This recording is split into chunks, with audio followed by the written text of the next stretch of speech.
Oi gente, tudo bem com vocês? Meu nome é Monique, bem-vindos ao meu canal. Se você gosta de conteúdo assim, já se inscreve, tô sempre postando alguma coisa diferente. Se você quer algum assunto, pode deixar aqui nos comentários que a gente traz pra vocês. Então, sem mais delongas, bora pro caso de hoje.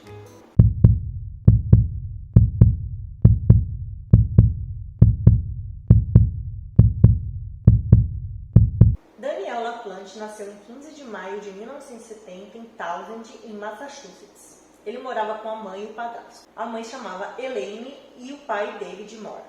E mais dois irmãos, Steve e Matthew. A casa da sua família e os terrenos ao redor eram supostamente numa massa de lixo com carros antigos e ficava atrás de uma floresta. Durante sua infância, ele sofreu abuso sexual e psicológico de diversos adultos diferentes, inclusive de seu pai e padrasto. Sua educação problemática afetou todos os aspectos da sua vida. Ele frequentou a St. Bernard High School em Pittsburgh. Ele teve muita dificuldade na escola, tanto acadêmica quanto socialmente, além de ter sido diagnosticado com dislexia ainda jovem. Ele tinha poucos amigos e seus colegas lhe descreviam como assustador, esquisito e com pouca higiene. Como ele tinha um comportamento muito estranho, os funcionários da escola o encaminharam para um psiquiatra. Nesse momento, ele foi diagnosticado com um transtorno de hiperatividade. Esse problema poderia ter sido facilmente resolvido, porém ele começou a sofrer abusos sexuais do seu próprio psiquiatra durante as sessões. Com 15 anos, o Daniel já começou a fazer pequenos furtos. Ele entrava nas casas da redondeza à noite e roubava as coisas das casas. E depois ele começou a fazer um jogo psicológico com as pessoas que moravam lá. Então ele entrava na casa e ainda mexia nas coisas, comia alguma coisa, mudava os móveis de lugar, fazendo com que fosse alguma atividade paranormal. A família Andrews era composta por 3 pessoas. Então tinha o pai, chamava Brian, e as suas 2 filhas, que era a Amy, que tinha 15 anos na época, e a Jessica, que tinha 8. Eles viviam bem, harmoniosamente, não tinham problemas com vizinhos, nem entre eles mesmos, e recentemente eles tinham perdido a mãe para um câncer. O ano era 1986 e a Anne começa a receber ligações anônimas de um rapaz que logo se identificou como Daniel LaPlante, e ele disse que eles estavam na mesma escola e que ele havia conseguido o telefone dela através de colegas em comum.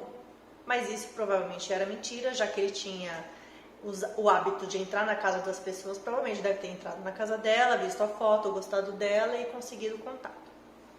Ele dizia para ela pelo telefone que ele era uma pessoa alta, loira, atlética, que ele era muito bonito, e ele sempre foi muito simpático com ela. Ele conversava tranquilamente, ele era educado, então ela não tinha nada para desconfiar, até que um dia eles decidiram se encontrar pessoalmente depois de algumas semanas de conversa.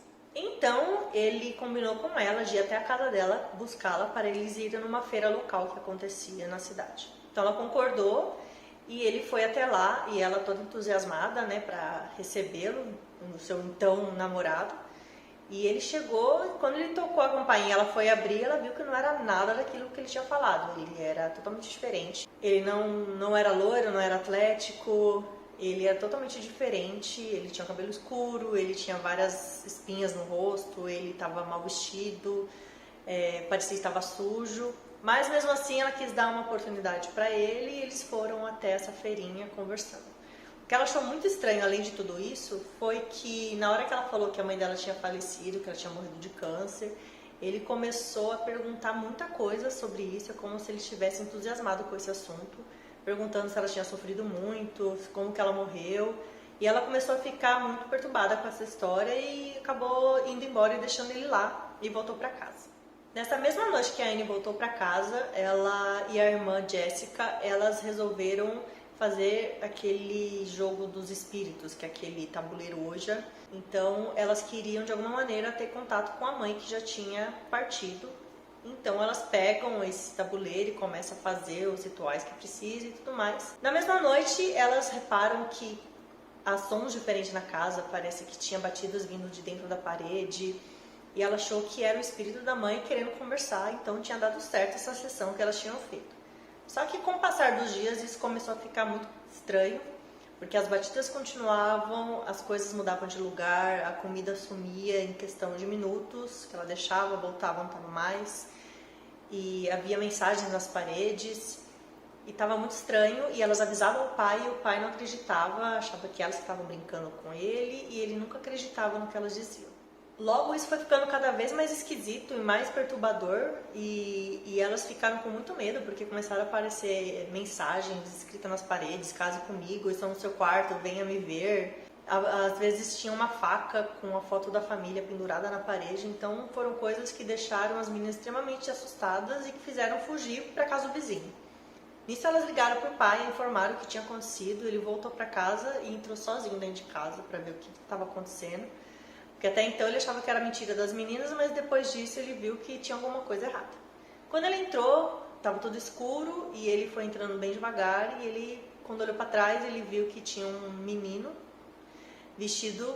Aí eu não sei exatamente, porque algumas pesquisas falam que ele estava vestido com as roupas da mãe das meninas e outra pesquisa diz que ele estava vestido com uma roupa camuflada, tipo do exército. Então não se sabe exatamente a roupa que ele estava. Então ele virou, ele estava vestido com esses trajes e o pai foi para cima brigar com ele estava com uma faca na mão. Porém foi muito rápido e o menino sumiu. Então chamaram a polícia, acredito que seja o vizinho que estava com as meninas, acabou chamando a polícia chegou e foi fazer uma averiguação na casa, foi vasculhar tudo para ver para onde que esse menino poderia ter ido, se ele tinha deixado algum rastro, alguma evidência. E quando eles puxaram o móvel, eles viram que tinha um tapume tampando uma parte da parede que estava aberta. E quando eles entraram, eles viram o Daniel lá dentro, com as características que ele foi falado pelo Brian. E ele estava lá atrás das paredes, pode ser por dias, por semanas, pode ser por meses. Então quem estava fazendo barulho na casa, e as meninas achando que era o espírito da mãe, era ele fazendo barulho pelas paredes. Então ele foi levado preso e ele ficou apenas 10 meses preso, ficou de janeiro a outubro de 87 na cadeia. Um mês depois que ele saiu da prisão, em novembro, ele começou a fazer furtos novamente. Mas dessa vez ele não queria mais assustar as pessoas mudando os móveis de lugar. Ele entrou numa casa e roubou 2 armas calibre 22 de um dos vizinhos. A família Gustafson incluía Priscila, de 33 anos, que era professora de creche na igreja. Ela era extremamente doce e carinhosa e ela cantava no coro da igreja. Seu marido chamava Andrew, ele tinha 34 anos, era advogado e mais 2 filhos, Abigail de 7 anos e William de 5. Porém, na época, a Priscila estava grávida do 3º filho do casal. A casa da família ficava a 1 quilômetro de distância da casa do Daniel. Ele ficava separado apenas por aquela floresta. Então o Daniel se aproximou da casa da família, entrou armado. Alguns relatos dizem que a casa estava vazia, que ele entrou só para roubar e a família chegou em seguida, mas outros dizem que a família já estava no local. Quando ele chegou, havia a Priscila e um dos filhos, que era o William. Daniel entrou, fez a Priscila de refém, ele amordaçou ela, a espancou e abusou dela e depois colocou um travesseiro na sua cabeça e deu 2 tiros. Visto que tinha ainda uma criança na casa, ele pegou o William e afogou ele numa banheira. Alguns minutos depois, Abigail estava chegando da escola, que o ônibus tinha deixado ela em casa. Ela entrou em casa e ela foi a 3ª vítima dele e ele também matou ela afogada no banheiro na parte de baixo da casa. Andrew não estava no momento porque ele estava trabalhando, então ele chegou em casa às 5 horas da tarde e ele achou estranho porque a casa estava muito silenciosa, toda escura e que não era para estar assim num dia comum e num dia normal. Ele já entrou apreensivo procurando a esposa e quando ele entrou no quarto, ele viu ela de bruços com um travesseiro sobre sua cabeça e muito sangue. Ele ficou desesperado e ele não conseguiu ter forças para procurar os filhos porque ele temia o pior. Então ele ligou para a polícia. E quando a polícia chegou, eles foram verificar o local, procurar as crianças e eles acharam cada uma em um banheiro morta. Na casa, os policiais também viram que havia rastros de balas, então foi a arma que foi usada, tinha um rastro lá, do calibre 22 que foi usado para matar a Priscila. Verificaram também que tinha uma lata de cerveja no quarto, mas que ela não tinha sido aberta. Tinha pegadas no canteiro de flores da casa e tinha manchas de sêmen na cama da Priscila. E além disso, o Daniel ainda roubou alguns itens. Ele roubou uma caixa de televisão a cabos e um telefone sem fio. A polícia juntou vários números de suspeitos E também incluiu Daniel, porque ele tinha acabado de sair da cadeia e ele era praticamente vizinho da casa, então ele logo se tornou um dos principais suspeitos. Chegaram até o Daniel para conversar na casa dele, para saber o que ele estava fazendo. Ele disse que nesse dia ele ficou o dia inteiro assistindo televisão e que ele tinha ido à festa de aniversário da sua sobrinha de 6 anos. Então, mais tarde, a polícia voltou à casa do Daniel para interrogá-lo mais uma vez. E quando o Daniel viu a polícia, ele simplesmente correu para o meio da floresta. Então, ele tinha total culpa no que estava acontecendo. Quem não tem culpa, não foge. A polícia entrou na casa para ver se encontrava alguma evidência. Eles viram que o tênis era parecido com a pegada deixada no canto de flores. Acharam os itens que foram roubados da casa da família.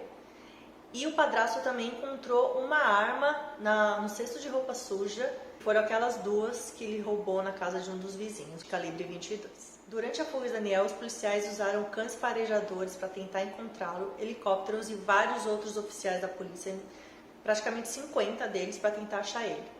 Daniel não sabia o que fazer, acho que para onde ir. Ele acabou sequestrando uma mulher que estava numa van e falou para ela não parar de dirigir, que era para levar ele para outro lugar. Só que ela foi muito mais rápida e ela saltou do carro e ela se salvou e ele continuou na sua fuga. Então essa mulher comunicou à polícia, então a polícia já sabia que ele estava numa van fugindo. E no dia 3 de dezembro, por volta das 6h30 da manhã, a polícia foi informada onde o Daniel estava, isso com a ajuda de todo o público que acompanhava a fuga dele. Ele estava escondido numa lixeira em uma madeireira lá na mesma cidade, só que a 17 quilômetros de distância de onde ocorreu o crime. Então Daniel foi preso e falavam que ele ria histericamente, que deixou os policiais meio acanhados, e eles disseram que ele ainda tinha uma arma escondida na própria cueca. Então ele foi acusado pelo assassinato das 3 pessoas, que era a Priscila, o William e a Abigail, e também recebeu uma série de acusações relacionadas ao crime que cometeu durante sua fuga. Durante o julgamento, Daniel se declarou inocente de todas as 3 acusações de assassinato. Seu julgamento começou em outubro de 88, quando ele tinha 18 anos. Ele foi condenado a passar por uma avaliação psiquiátrica, na qual foi considerado apto a ser julgado. Mesmo que Daniel fosse menor de idade, no momento que os assassinatos foram cometidos, o juiz já havia decidido que ele seria julgado como adulto. Durante o julgamento, a acusação convocou até 50 testemunhas, muitas das quais eram membros da própria família de Daniel. Daniel não ajudou muito na sua defesa porque ele demonstrou muita antipatia durante o julgamento. Ele não mostrou remorso o tempo todo e tinha um sorriso constante no seu rosto. O juiz, o júri e os advogados, incluindo do próprio Daniel, receberam más vibrações dele. A defesa não teve muita facilidade em defender o Daniel. Seu advogado tentou argumentar que as evidências encontradas na casa poderiam ser de qualquer pessoa da família. No entanto, os irmãos e o padrasto de Daniel tinham álibis para o momento do assassinato. Na tentativa de obter alguma clemência, o advogado Daniel falou que sua infância foi muito ruim, no qual ele foi abusado sexualmente e psicologicamente por diferentes adultos, incluindo seu pai, padrasto e terapeuta. Mas Daniel foi considerado culpado em todas as acusações após cerca de 5 horas de deliberação do júri. O juiz o condenou a 3 penas de prisão perpétua a serem cumpridas consecutivamente. Em 1993, Daniel recorreu à sua condenação, alegando que os mandados de busca em sua casa não deveriam ter sido concedidos. Foram as provas ali encontradas que evidentemente provaram sua culpa. Seu recurso foi negado, claro.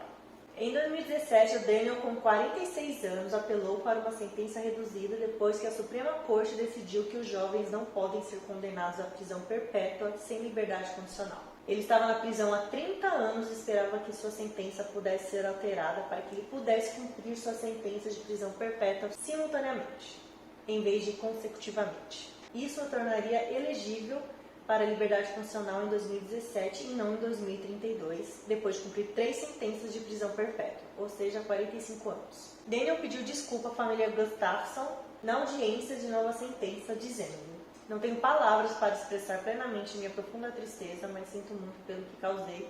Da própria essência de quem eu sou, das profundezas da minha alma, sinto muito." De acordo com os presentes, no entanto, pedir desculpas parecia superficial e insincero.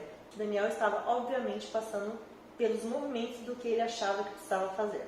Ao fazer seu pedido de desculpas, ele não mantinha contato visual. Porém, a juíza da Corte Superior de Middlesex não se comoveu, dizendo: "Sr. LaPlante não foi reabilitado."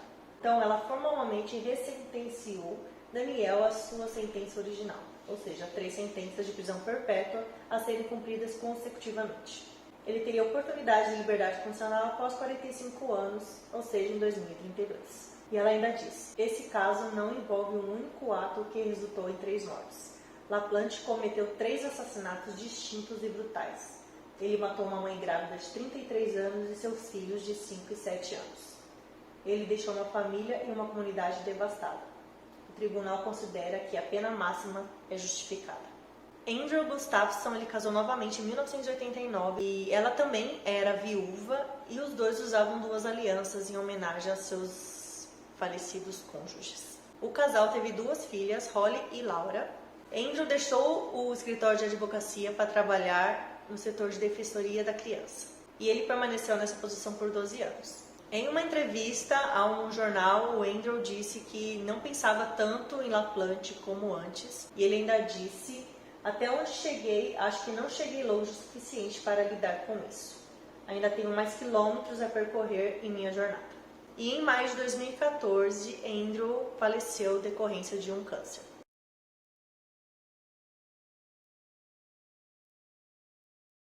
Bom, gente, esse foi o caso de hoje. Eu espero que vocês tenham gostado. É um caso complicado, mas que ele está preso até hoje. Isso é um bom sinal e isso deixa a gente menos triste. Bom, é isso. Se você curtiu esse vídeo, já me dá um joinha. Se inscreve no canal para não perder nenhum conteúdo. Tem uns shorts aí também que vocês podem curtir. Então é isso. A gente se vê no próximo vídeo. Tchau, tchau!